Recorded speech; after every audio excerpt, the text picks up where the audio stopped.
옷만 바꿔 입었지 검찰 독재가 군사 독재가 검찰 독재로 바뀌었다고 저는 생각합니다.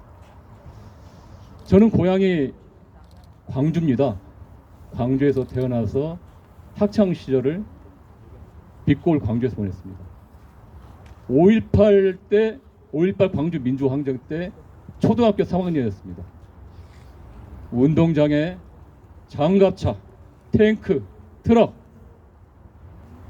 그리고 어느 날 선생님이 학교 휴교령을 했습니다. 그때 어린 마음에 그 당시는 쉰다니까 좋아했죠. 그런데 그 다음 날부터 헬기 소리, 총탄 소리, 그리고 10여일 후 학교에 돌아왔을 때 도로에는 핏자국이 홍연했고 담벼락, 학교 정문 담벼락에는 총알들이 박혀 있었습니다. 저는 그 당시 그 어릴 때 10살 가량의 초등학교 3학년 시절에 그게 저에게는 정치적 트라우마였고 지금의 현실 정치를 지금 하게 된 아마 시작이었던 것 같습니다. 제가 왜 말씀을 드리냐면 최근에 우리 대한민국의 경사가 있었습니다. 한강 작가가 노벨 문학상을 받았습니다. 그 한강 작가가 저랑 나이가 같습니다. 1970년생이고 광주 태생입니다. 근데 저는 너무나 감사했습니다.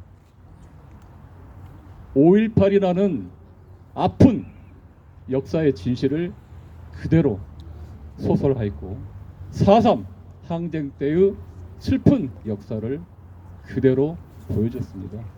어떻게 보면 대한민국의 비주류 작가였고 그렇지만 진정성과 진실은 세계 문학계에도 아마 전달된 것 같습니다.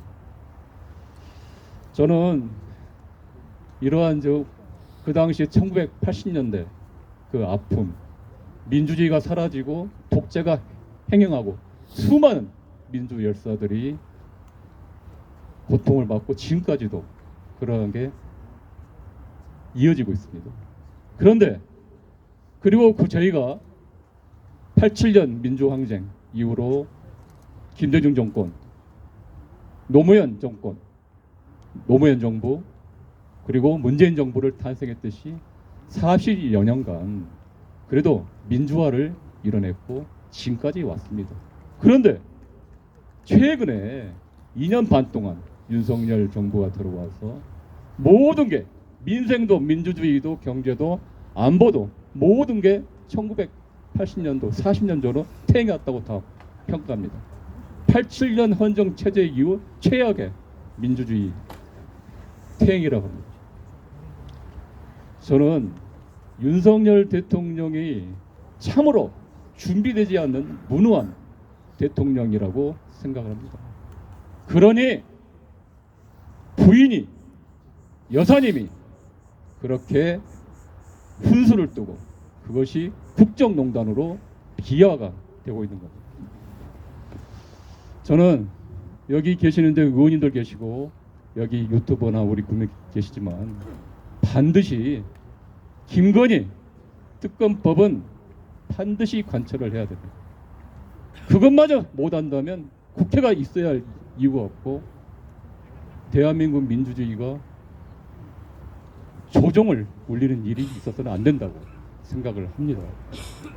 이번에 박찬대 원내대표님도 계시지만 우리 민주당 국회의원 171명 그리고 190여 명의 우리 야당이 똘똘 뭉쳐가지고 김건희 특검법 반드시 관철하고 마지막 종착점은 이해식 의원님이 말씀하신 대한민국 헌법 1조 모든 권력은 국민으로 나온다. 그것이 정상화되고 정치가 정상화되고 그것이 반드시 관철되고 국민들이 권리 그리고 국민들의 위한 민주주의가 관철되도록 최선을 다하겠습니다. 마지막으로 구호를 외치고 끝내겠습니다. 국민이 국가의 주인이다. 김건희를 특검하라! 특검하라! 특검하라! 특검하라! 와!